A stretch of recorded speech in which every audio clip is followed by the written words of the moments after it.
네, 창세기 41장 32절부터 40절까지의 말씀을 한 목소리로 같이 읽도록 하겠습니다. 같이 읽습니다. 바로께서 꿈을 2번 겹쳐 꾸신 것은 하나님이 이 일을 정하셨음이라.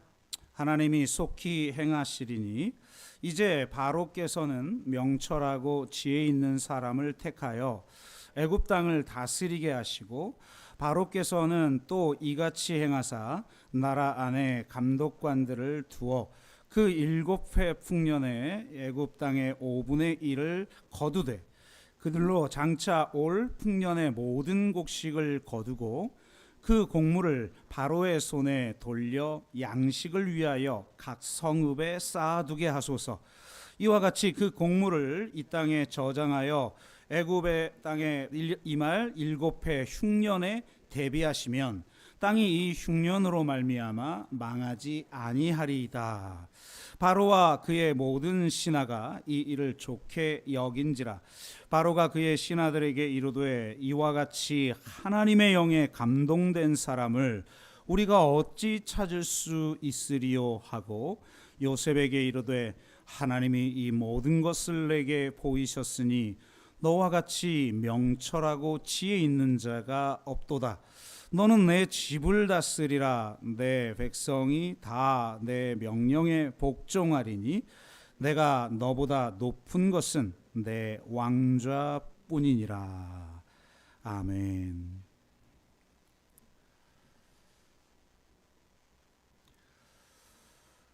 네, 지난주 우리는 요셉의 인생 수업에 대해서 나누었습니다.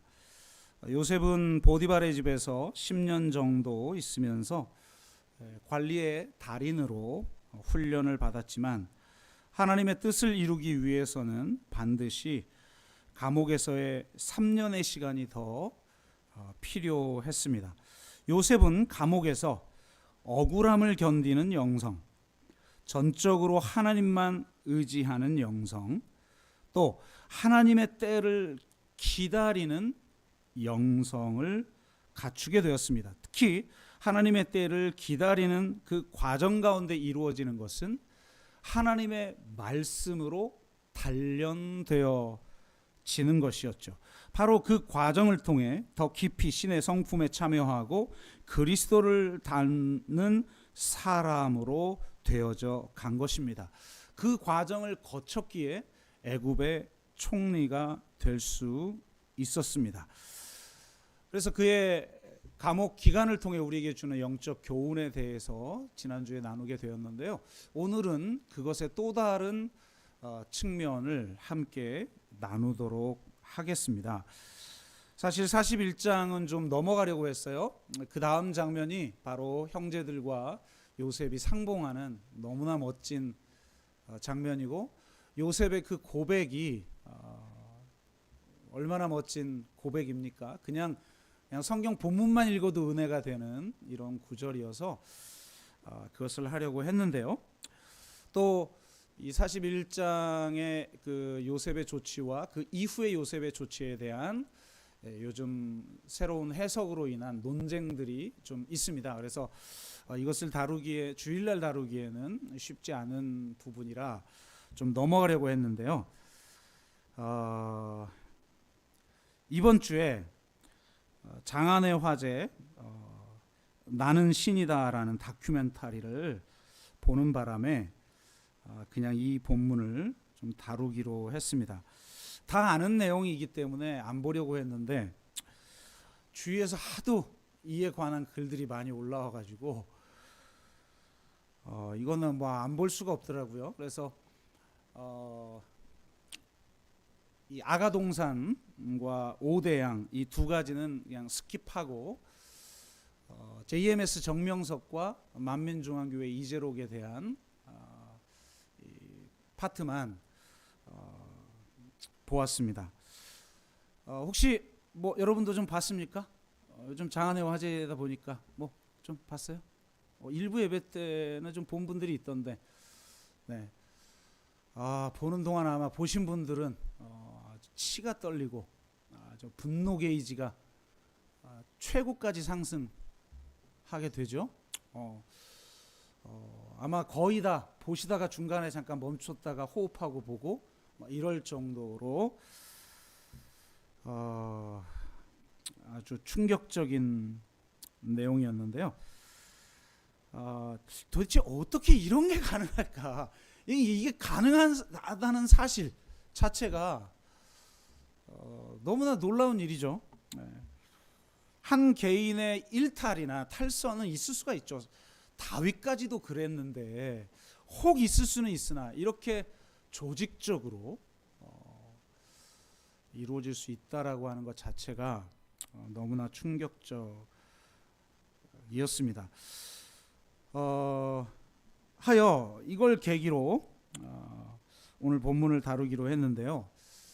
이 나는 신이다라고 하는 내용에 대한 접근을 다양하게 할 수 있죠. 페미니즘적 접근도 할 수가 있고 종교사회학적 접근도 할 수가 있고 다양한 접근을 해볼 수가 있겠으나 오늘 우리의 이 본문에 한해서 본문이 허락하는 선에서 앞서 문제제기했던 것과 관련된 영적 교훈들을 우리가 함께 좀 나누기를 원합니다. 41장을 보면 바로가 꿈을 꾸죠. 잘 아시는 것처럼 두 개의 꿈을 꾸는데 하나는 살진 7소를 흉하고 파리한 7소가 잡아먹는 꿈이고 다른 하나는 무성하고 충실한 7 이삭을 가늘고 동풍에 마른 7 이삭이 삼키는 꿈입니다. 요셉이 나중에 해석해 주지만 7년 풍년과 7년 대흉년에 관한 꿈이죠.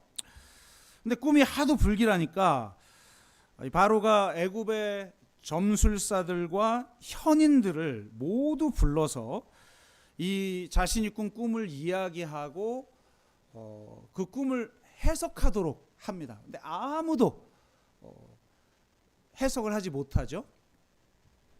도대체 이런 꿈들을 우리는 어떻게 좀 받아들여야 될까 이렇게 생각해 볼 수 있는데 사실 꿈은 크게는 세 가지 정도로 나눌 수가 있습니다. 하나는 무의식의 표출이죠. 억압된 상처 혹은 억압된 욕망이 꿈으로 나타납니다. 프로이드의 용어로 말하면 압축과 치환, 자크 라캉의 용어로 말하면 은유와 환유의 과정을 거쳐서 꿈으로 나타나는 거죠. 그러니까 꿈을 해석하려면 꿈 액면가로 해석을 하면 안 되고 어떤 은유와 어떤 환유의 과정을 거쳤는지를 분석을 해야 되는 거죠. 여하튼 이 꿈은 억압된 상처와 욕망이 다른 모습으로 변장하고 나와 연기를 하는 무대라고 할 수가 있습니다. 두 번째는 세상을 인식하는 방식입니다. 이성은 합리성의 언어이고 꿈은 직관의 언어죠. 이성은 분석의 언어이고 꿈은 종합의 언어입니다. 이성은 현실의 언어이고 꿈은 이상의 언어이죠. 이성은 과거의 언어이고 꿈은 미래의 언어입니다. 이성은 부정성의 언어이고 꿈은 긍정성의 언어이죠. 하나님은 직관하고 종합하고 내다보고 긍정하는 사람을 통해 일하십니다. 하나님은 꿈을 꾸는 자들을 통해서 일하시는 거죠.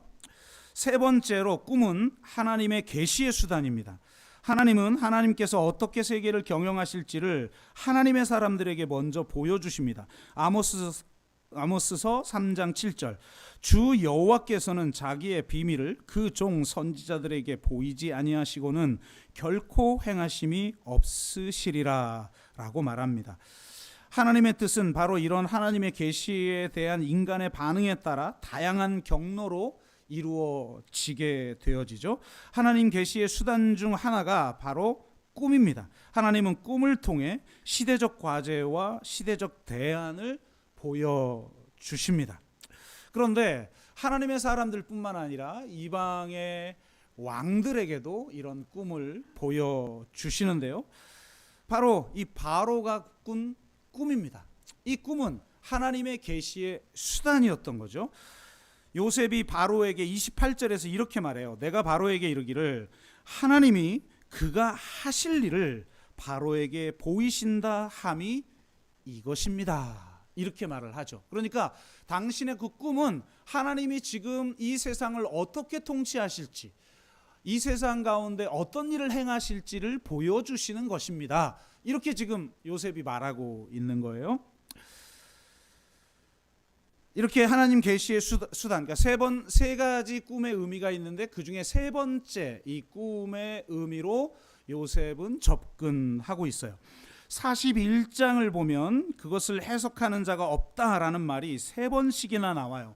그러니까 세상은 나름대로 꿈을 꿉니다. 하나님이 그들에게도 꿈을 꾸게 하셔요. 그런데 문제는 뭐냐면 그 꿈의 의미를 온전하게 해석하기가 어렵다는 거예요. 나름 여러 가지 해석들을 해보죠. 그러나 그 꿈이 진정으로 어떤 의미인지는 바로 해석할 수가 없어요. 기독교인은 어쩌면 세상이 꾸고 있는 그 꿈을 해석해 주는 자라고 저는 생각을 합니다. 그렇기에 기독교인은 하나님의 구속 경륜을 통찰하고 있어야 합니다. 시대를 읽을 줄 아는 눈을 가져야 하지요.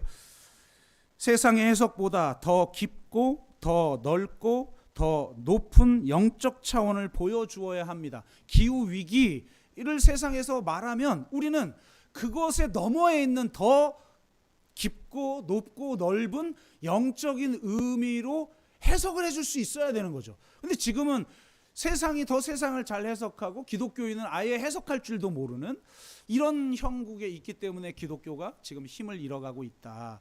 이렇게 이야기할 수가 있겠죠. 어쨌든 이런 역할을 지금 요셉이 하고 있는 거예요. 그런데 저는 바로 이 요셉이 개입하는 이 지점에서 나는 신이다라고 하는 이 다큐멘터리의 내용들과 비교해 볼 수 있는 교훈들이 드러난다고 생각하는데요. 저는 뭐 JMS 정명석하고 만민중학교 이재록 두 개밖에 안 봤으니까 이 두 가지, 특별히 이 두 가지가 의미가 있을 것 같아요. 완전히 그냥 집단적으로 따로 이렇게 생활하는 이런 것 말고 이 두 가지를 이제 관심 있게 봤는데 둘 다 굉장히 그 공통점이 참 많더라고요.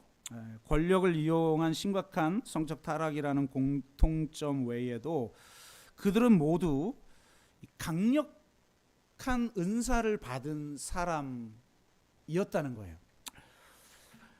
그들 초기 사역을 보면 아주 강력한 치유와 축교의 역사가 일어나죠.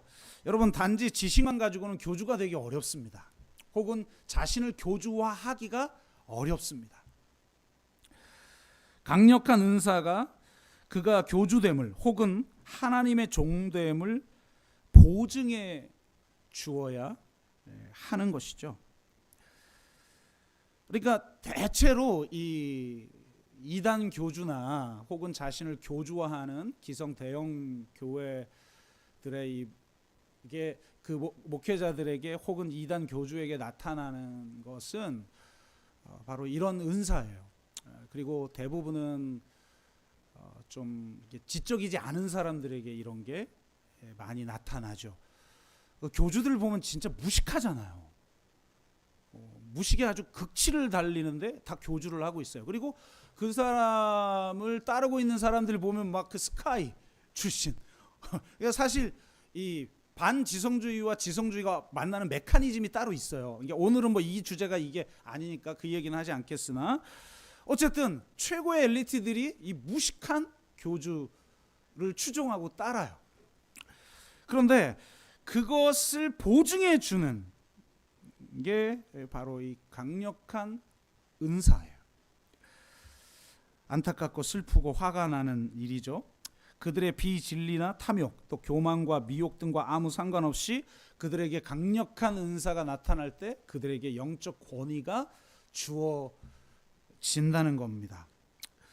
정명석 같은 경우는 이단 교주답게 아주 이상한 교리를 전면에 내세워요. 그 다큐멘터리에서는 자세히는 나오지 않지만 짧게 나와요. 막 이렇게 운동장에서 그 교리를 설명하는 걸 들어보면 와, 진짜 이렇게도 무식하고 유치한 해석이 있을 수 있구나. 근데 그게 다 넘어가요 거기에. 아, 참 안타까운 거죠. 근데 그의 주의 교리를 보면 통일교 문선명의 아류인 것처럼 보입니다.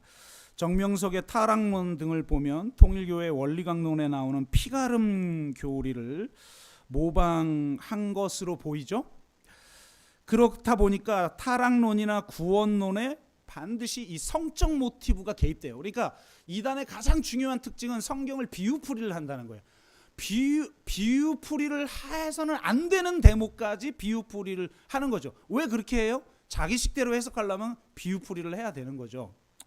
그러니까 말도 안 되는 거예요. 이게 문학 장르라는 게 있고 성경도 다양한 게 있는 건데 한 가지 해석학적 방법론을 가지고 그걸 다 모든 성경을 다 그렇게 해석하려고 하니 이게 얼마나 우스운 거예요. 근데 어쨌든 비유풀이를 하거나 성적 모티브가 들어가는 거예요. 그럴 때 문제가 생기는 거죠.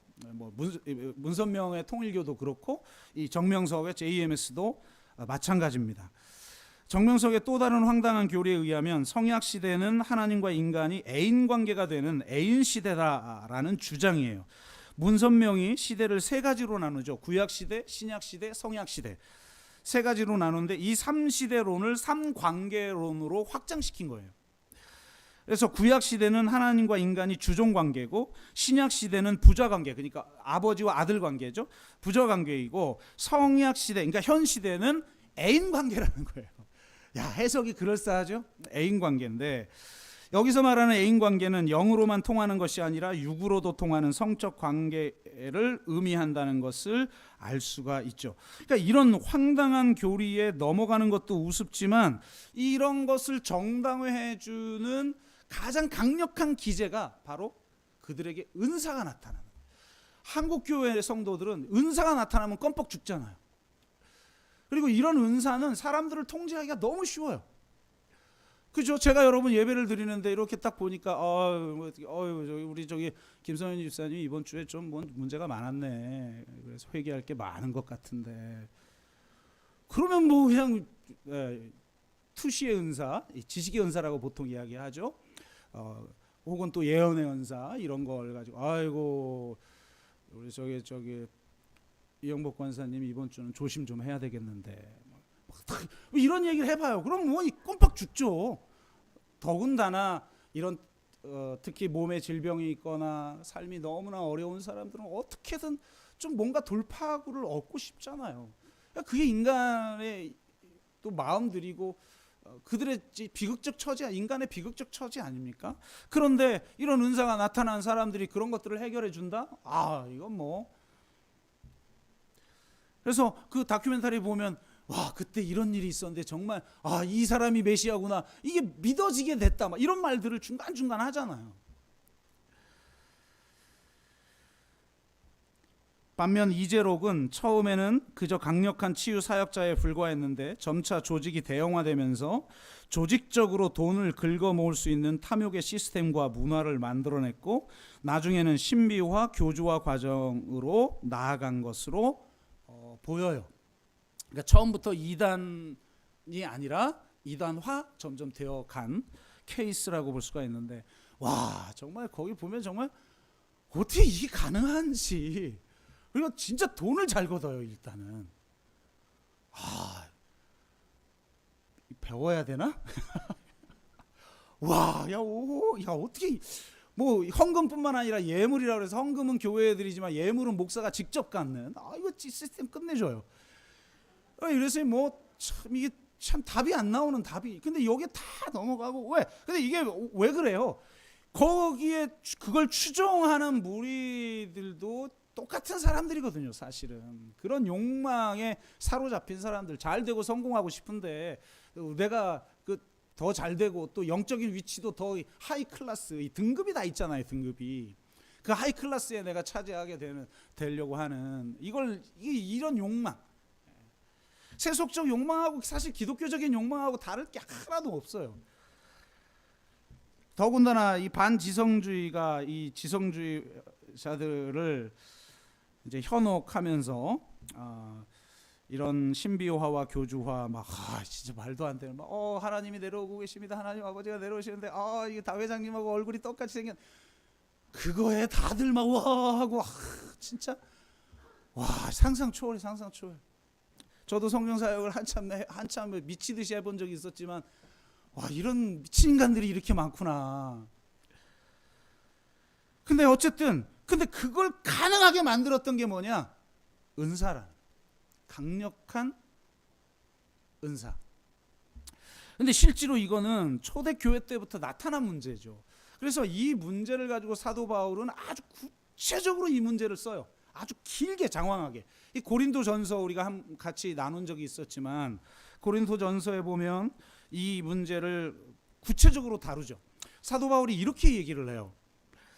고린도전서 12장 29절에 30절 다 사도이겠느냐 다 선지자이겠느냐 다 교사이겠느냐 다 능력을 행하는 자이겠느냐 다 병고치는 자이겠느냐 다 방언을 말하는 자이겠느냐 다 통역을 하는 자이겠느냐 이렇게 문제제기를 해요. 그러니까 이걸 그동안 한국교회는 어떻게 풀었냐면 은사의 문제를 지적한 것이다 라고 얘기를 하는 거죠. 다 예언의 은사 받거나 또 신유의 은사를 받거나 그렇지 않다. 은사는 다양하다. 맞죠? 그리고 특히 고린도전서는 아주 그 초자연적 은사, 사실 이런 걸 좀 받아야 영적 권위가 생기는데 로마서는 좀 자연적 은사 같이 보이는, 예를 들어 가르치는 은사, 섬기는 은사, 구제의 은사 이런 거 있잖아요. 이런 것들인데 고린도전서는 전부 방언, 통변, 예언, 병고침, 능력행함, 믿음의 은사 이런 것들이니까 고린도 교회는 아주 이런 것이 초자연적 은사가 아주 강력하게 나타났던 곳인데 지금 제가 읽어드린 이 구절은 은사에 대한 문제를 말하는 게 아니라 직분에 대한 문제를 말하는 거예요. 여러분 이 구분이 아주 중요합니다. 왜 그러는가? 은사와 직분과 사역은 달라요. 그래서 고린도전서 12장 4절에서 6절은 이렇게 말해요. 은사는 여러 가지나 성령은 같고 직분은 여러 가지나 주는 같으며 또 사역은 여러 가지나 모든 것을 모든 사람 가운데 이루시는 하나님은 같으니 라고 말해요. 그러니까 은사는 성령과 관련됐고 직분은 성자와 관련됐고 사역은 성부와 관련된 거라는 거예요. 물론 우리 삼위일체 하나님이 하나이기 때문에 이게 구분은 가능하나 분리된 것은 아니나 은사와 직분이 다르다라는 거예요. 근데 사도 바울이 지금 뭘 문제 제기를 하냐면 너희들이 은사가 있으면 그거 다 직분자인 줄 알고 앞에 나서는데 그러지 말라는 거예요. 다 직분자겠냐 이거예요. 예를 들어 예언의 은사를 받았어요? 그럼 예언의 은사 받았다고 다 예언자예요? 아니죠. 예언의 은사 받았다고 다 예언자가 아니라 이 말인 거예요. 치유의 은사를 받았어요. 그럼 치유의 은사를 받았다고 다 교회의 치유자로 세워질 수 있느냐? 그게 아니라는 거예요. 영적 리더로 직분자로 서기 위해서는 반드시 검증 과정이 있어야 되는 거예요. 그런데 지금 고린도 교회도 그렇고 한국 교회도 뭐가 문제냐? 은사가 있으면 이것이 여러분 로마서에서 말하는 자연적 은사처럼 보이는 은사든 고린도전서에서 말하는 초자연적 은사처럼 보이는 그런 은사든 똑같이 지금 제가 말하는 거예요. 그러면 바로 직분자가 된다는 거예요. 이게 가장 심각한 문제예요. 여러분 은사가 있다고 다 직분자가 될 수가 있는 게 아니에요. 또 하나 은사가 있는 것이 그 사람이 영적인 것을 의미하는 게 아니에요. 많은 사람들은 착각하죠. 사실 그런 초자연적 은사가 일어날 때 우리는 영적으로 여겨지죠. 이해는 돼요. 그죠? 아까 제가 말했듯이 딱딱 보기만 해도 지금 이렇게 딱딱 이렇게 보이는 게 있잖아요. 이렇게 지식의 은사는 그 사람을 딱 보면 그 글씨가 써져요. 간음. 그럼 그 사람 간음죄 지고 이번 주에 온 거죠. 이게 다 보이니 어떡하겠어요. 그러니까 신령해 보이는 거죠. 근데 문제는 이게 은사적 차원에서 일어나는 거라는 거예요. 그리고 그렇기 때문에 그 은사 자체가 영적인 건 아니다. 그래서 강력한 은사들이 나타났던 고린도 교인을 향해 사도 바울이 뭐라고 말하냐면 너희들은 다 육적인 그리스찬이라고 그래요. 은사가 나타나면 뭐 하냐는 거예요. 너희들 서로 사랑하지도 않고 분열돼 있고 나는 아볼로파요, 나는 뭐 바울파요, 나는 그리스도파요, 이러면서 서로 정죄하고 사랑도 없고, 그러니 너희들은 육적인 그리스도, 전혀 영적이지 않다는 거예요. 아무리 막 신령한 은사들이 나타나도 너희들은 영적이지 않아 라고 말을 한다는 겁니다. 그래서 진짜 영적인 그리스도인이 되고 진짜 교회적으로 인정하여 그 사람이 직분자가 되었을 때는, 직분자가 되기 위해서는 그는 순종과 겸손, 사랑과 자비, 진리와 능력, 성품과 인격을 골고루 갖출 수 있어야 돼요. 신의 성품에 참여하여 그리스도를 온전히 닮아가는 과정을 거친 자들이 직분자로 세워질 수 있는 거예요. 영적 리더로 세워질 수 있는 거죠. 하지만 고린도 교회나 한국 교회는 그걸 분별할 수 있는 힘이 없어요. 한국 교회는 대중적인 감각과 사업적인 수완, 사실 이것도 은사죠.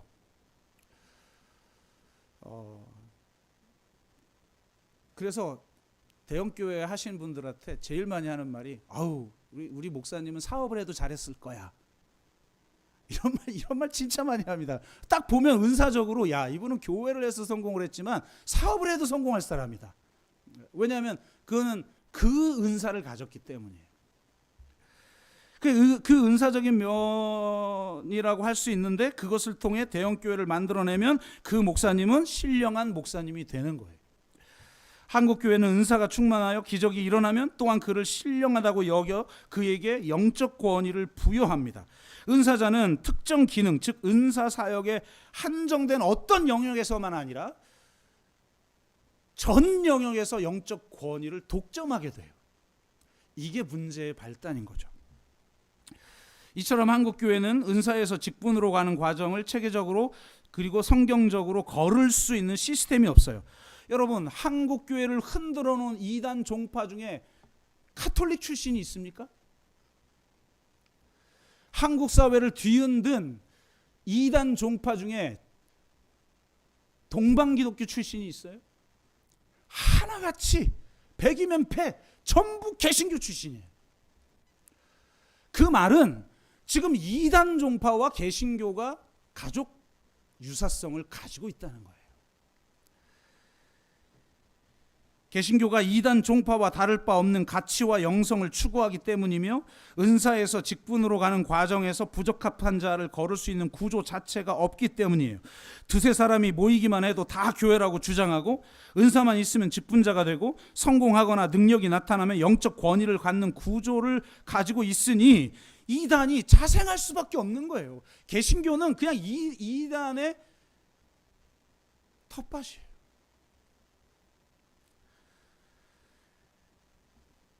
한국교회는 이단과 다를 바 없는 가치와 영성을 변화시키지 못하거나, 은사자가 자동적으로 직분자가 되는 구조나 목회에 성공하면 영적 권위를 갖게 되는 이 구조를 혁파하지 않는 한 교회의 본질을 회복할 수가 없다라는 겁니다.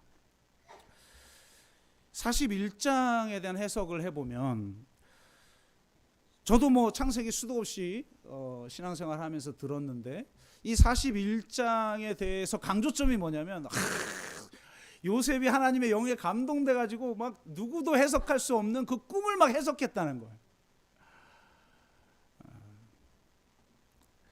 근데 그건 은사적인 거거든요, 지금. 그러니까 한국 교회는 그 은사적인 것에 영적 권위를 부여, 그게 자연적 은사처럼 보이고 초자연적 은사처럼 보이든 어떤 것이든 성공적인 삶을 가능하게 만드는 요소들인 거죠. 거기에 영적 권위가 들어간단 말이에요. 이게 지금 치명적인 건데, 그래서 이 41장 본문도 그렇게 해석하는데, 여러분 잘 읽어보면 사실은 바로의 꿈을 해석해 준 게 강조가 되지 않아요. 자 보세요. 중요한 건, 강조점은 그 다음이에요. 그 다음. 요셉은 꿈을 해석해 줄 뿐만 아니라 대안을 제시해요. 고대 근동에서 왕이 묻지 않았는데도 먼저 이런 말을 한다는 건 목숨을 거는 일이라고 해요. 그런데 요셉은 당당하게 이야기합니다. 요청한 일, 꿈이 뭐냐, 어떤 뜻이냐 라고 하는 것만 말하지 않고 대안을 제시해요. 그러니까 어떻게 보면 기독교인은 이 세상에 대안을 제시하는 사람들이에요. 그러니까 지금 세상이 이 방향으로 가면 안 돼 라고 교회가 말을 해줄 수 있어야 되는 거죠. 그런데 보세요. 묻지도 않았는데 요셉은 대안을 제시해요. 세 가지를 제시하는데, 첫째, 명철하고 지혜 있는 자로 총책임자를 세워라. 그러니까 총리를 세워라 이 말인 거죠. 둘째, 지역별 책임자, 즉 감독관을 세워라. 이건 뭐냐면 행정 시스템, 인사 시스템을 갖춰라 이 말이에요. 세 번째, 수확물의 5분의 1을 각 성읍에 쌓아둬라. 복음망을 구축하라는 거죠. 요즘 용어로 말하면 유통 시스템을 만들어내라 라는 거예요. 이게 기가 막힌 거죠. 요셉이 진짜 대단한 사람인 거예요. 그러니까 이렇게 말하는 것에 바로가 놀라워하면서 바로가 이렇게 말하죠. 이와 같이 하나님의 영에 감동된 사람을 우리가 어찌 찾을 수 있으리요. 우리는 하나님의 영에 감동되면 막 이렇게 꿈도 막 해석하고 뭐 이런 아주 우리가 신령하다라고 말하는 막 치유의 은사, 막 예언의 은사, 막 이런 게 나타난다, 막 이렇게 생각을 한단 말이죠. 그런데 바로의 강조점은 여기에 있지 않아요. 자, 이처럼 하나님의 영에 감동된 사람이 어디 있으랴라고 말하면서 그 이유를 이렇게 이야기합니다. 그 이유를 바로의 이유를 말하기 전에 성경에서 하나님의 영에 감동된 사람이 어떻게 쓰이는지를 좀 먼저 이야기할게요. 특히 창세기에서는 하나님의 영이 창세기 1장 2절, 그러니까 하나님의 영이 수면 위에 운행하시니라, 이런 하나님의 영이라는 단어가 창세기 1장 2절에 쓰이고 여기 지금 처음 쓰이는 거예요. 그런데 성경에서 하나님의 영이 감동됐다라는 것의 의미는 보통 두 가지 경우에 사용되어집니다. 첫째는 능력과 은사가 임하는 거예요. 우리가 소위 초자연적 역사라고 말하는 역사들이 일어날 때 이 단어가 사용되어집니다. 뭐 예를 들어 삼손이 나귀 턱뼈 하나 가지고 블레셋을 다 처리한다든지, 뭐 선지자들에게 영이 임해서 도저히 우리가 지금으로서는 상상도 할 수 없는 어떤 기적을 행한다든지, 죽은 자가 막 살아나고 이런 거예요. 근데 둘째는 기적하고는 아무 상관도 없는 것처럼 보이는 영역이 있어요. 이게 지혜와 명철이 임하는 경우인데, 지혜와 명철이 임하는 경우는 두 가지 경우입니다. 하나는 기술적인 측면, 다른 하나는 경영적인 측면이에요. 기술적인 면은 출애굽기 35장과 36장에 나타나는데, 성막 만드는 일의 총책임자인 부살렐과 오홀리압에게 하나님의 영이 임해요. 이렇게 기록하고 있어요. 하나님의 영을 그에게 충만하게 막 부어 주었어요. 그래서 이게 하나님의 영에 감동된 거죠. 지금 오홀리압과 부살렐이. 그러면 막 무슨 기적을 행하고 이런 게 아니에요. 자, 보세요.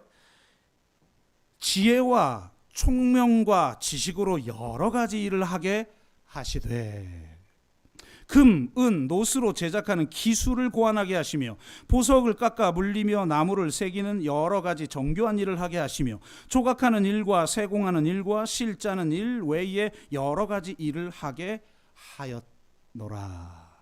그러니까 하나님의 영이 임하여서 그들은 성막 짓는 일을 했다는 거예요. 기술적인 역사죠.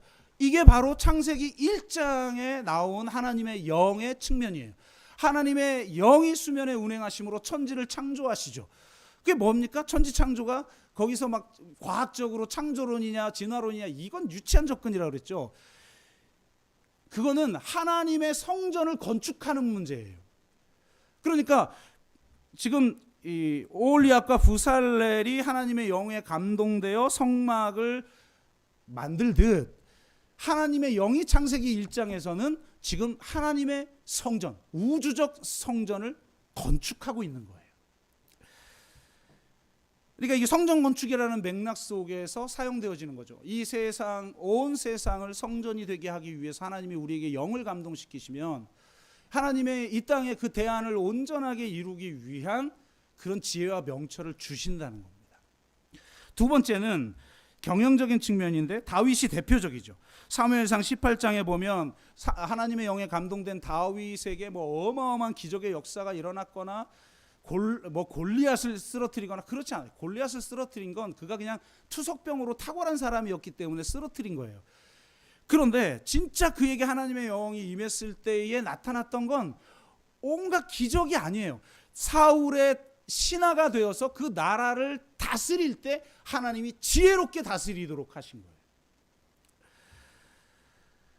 그래서 얼마나 지혜롭든지 그의 대적이었던 사울의 신하들까지도 다윗을 인정하게 되는 거죠.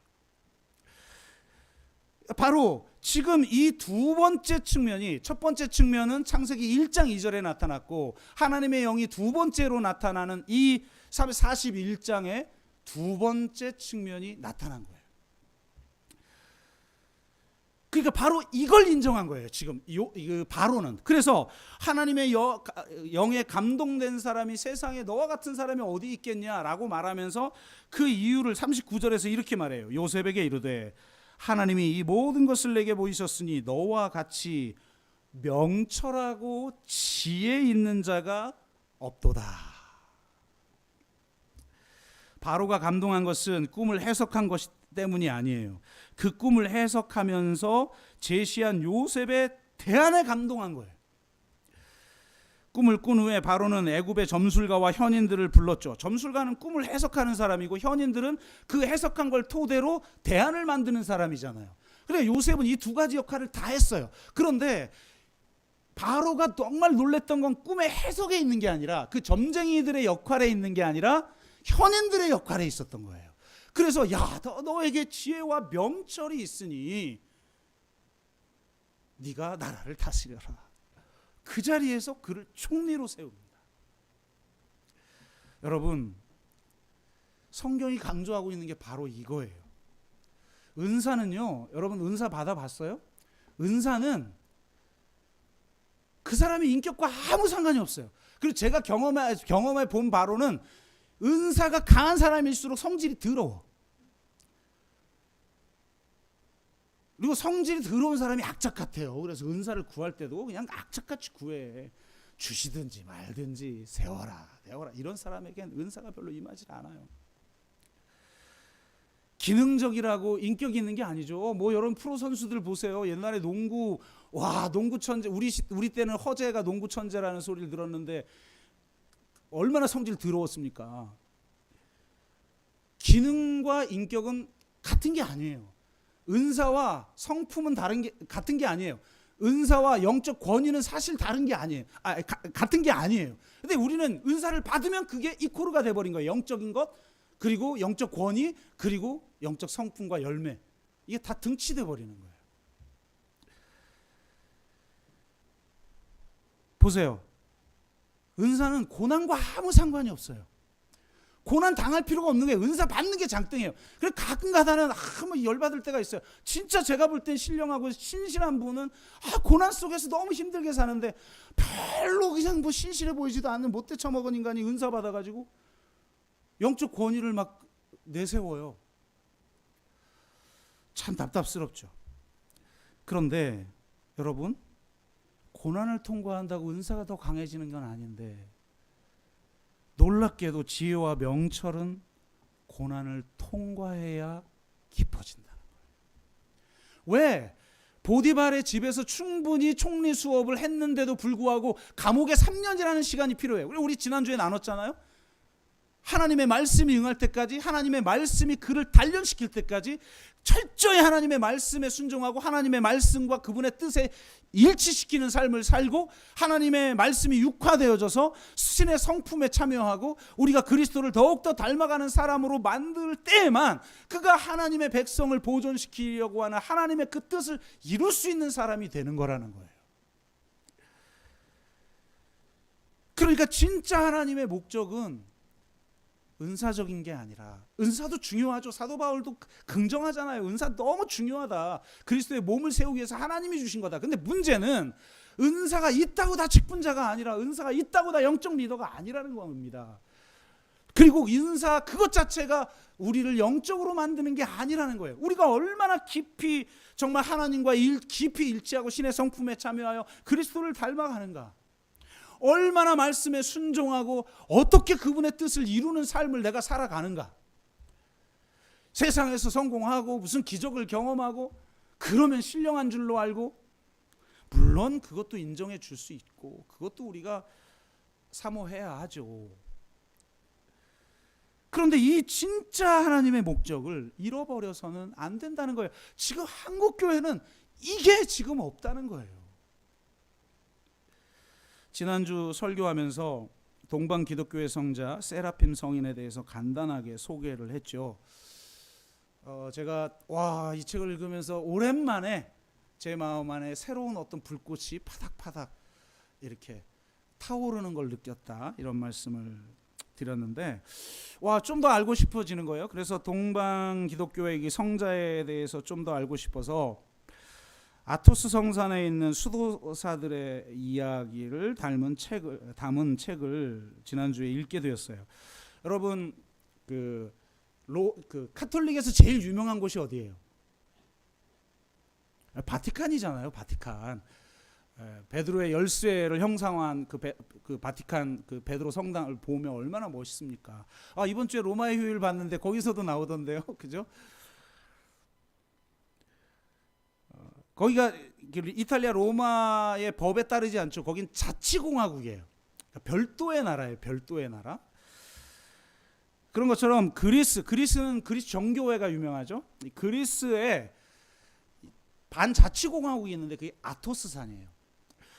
그러니까 이곳은 그 데살로니가 전서 후서에 나오는 그 데살로니가 그 근처에 있어요. 지도를 제가 한번 쫙 찾아보니까 데살로니가 바로 옆에 이렇게 그 바다에 우리 한반도가 툭 튀어나오듯이 그렇게 튀어나온 곳이더라고요. 그러니까 이곳에 20개의 수도원과 그 부속 건물에서 살고 있는 그리스 정교회 수도사들로 구성된 반자치 공화국이에요. 그러니까 그 수도사의 대표들이 와서 그 땅을 다스려요. 그러니까 바로 그곳이 아주 신령한 거예요. 아무나 못 들어갑니다. 아무나 그곳에 가기도 어렵고. 근데 바로 그곳에서 수도원에서 수도하는 수도사만이 아니라 산속 깊숙한 굴이나 오두막에서 수도를 하는 수도사들도 참 많이 있는데, 이 책을 쓴 사람은 자기가 직접 이 아토스산의 그 수도사였고 자기가 직접 목격한 이야기와 전에 들은 이야기를 같이 묶어서 냈는데, 이게 잘 안 믿어질 정도의 역사들이 일어나는 거예요. 그런데 굉장히 중요한 게 뭐냐면 은사를 통해 기적이 나타나는 게 있어요. 그런데 은사가 아닌 차원에서 은사와 똑같이 역사가 일어나는 경우가 있어요. 그거는 바로 이 아토스산의 이 수도사들과 같은 사람들인데, 아주 깊은 수련을 통해 더 깊이 신의 성품에 참여하는 거죠. 더 깊은 신화의 과정을 통해 그들은 더 많이 그리스도를 닮아가고 하나님의 영의 임재와 하나님과의 깊은 일치 속에 살아가요. 그렇기에 하나님과의 깊은 일치 속에서 살아가다 보니까 자연스럽게 그 안에 있는 하나님의 신성이 그들을 통해 온전하게 드러나서 다양한 역사가 일어날 때가 있어요. 읽다 보면 이게 진짜 그냥 치유와 축사는 기본이죠. 그러니까 축사가 내가 은사가 있어서 이렇게 쫓아내는 이게 아니라 그 안에 있는 하나님의 빛이 너무 강렬하여서 마귀들이 견디질 못하고 그냥 뛰쳐나가는 거예요.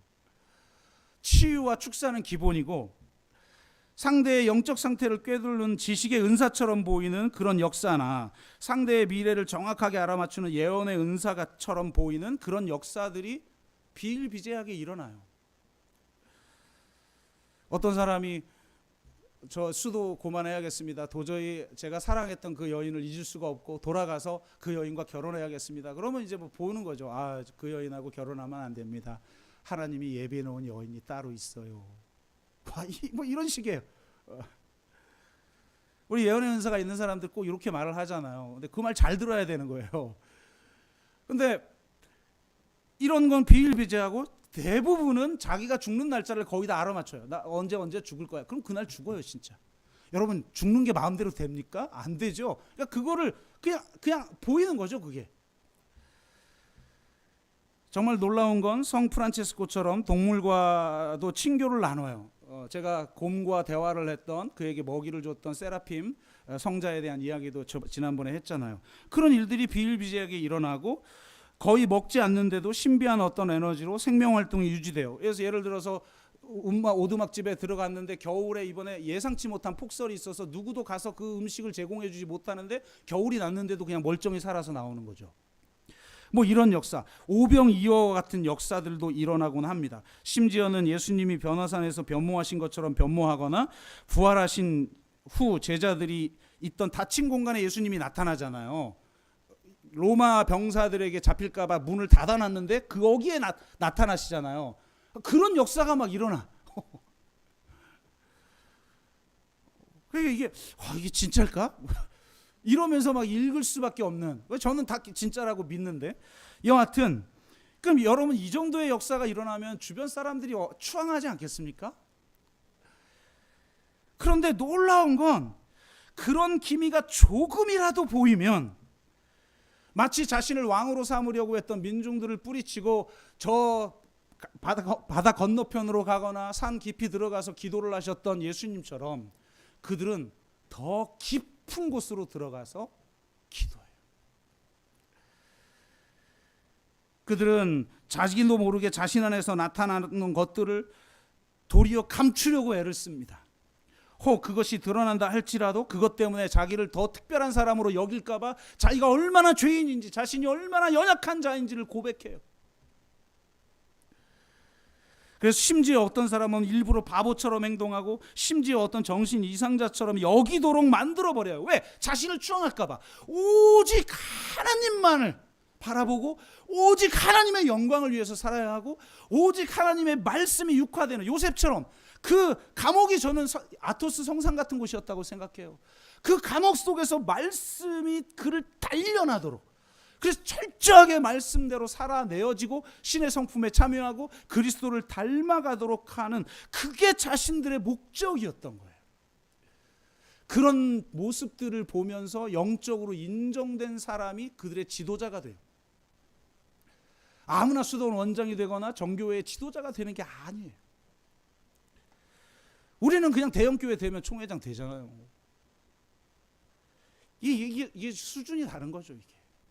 그러니까 이단이 거긴 나올 수가 없는 거예요. 그러니까 정말 이런 모습들을 읽으면서 그렇지. 그런 은사적인 어떤 특징들이 진짜 중요한 게 아니라 정말 우리가 얼마나 말씀이 우리를 단련하는지 얼마나 우리가 정말 하나님의 영에 감동되었을 때 지혜와 명철이라는 게 뭐예요? 하나님의 뜻을 분별하는 거잖아요. 그래서 하나님의 그 뜻을 어떻게 지금 여기 속에서 하나님이 주신 꿈을 통해 이룰 것인가? 하나님이 그 과정을 거치게 하려고 감옥이라는 시간을 허락하신 거예요. 여러분의 인생 속에서 정말 지난주도 말씀을 드렸지만 마치 감옥에 갇힌 것 같은 그런 억울한 삶, 그런 고난의 삶을 살게 되더라도 그것 때문에 낙심하고 좌절하지 마세요. 하나님이 여러분을 말씀이 그를 단련하도록 하기 위해서 허락하시고 몰아가신 거예요. 그리고 진짜 우리 그리스도인의 목적이 무엇인가? 그것을 바로 알아 단순히 이런 기능적인 것들, 은사적인 것들에 놀아나는 일이 없기를 바랍니다. 그걸 사모하되 그것보다 더 중요한 진짜 하나님의 이 목적을 온전하게 이루어내요. 우리 모두가 하나님의 꿈을 이루고 하나님의 뜻을 이 땅 가운데 이루고 무엇보다 우리 개인적으로는 모두 다 신의 성품에 참여하여 그리스도를 온전히 닮아가는 삶의 여정을 살아가는 그런 저와 여러분 되시기를 바랍니다.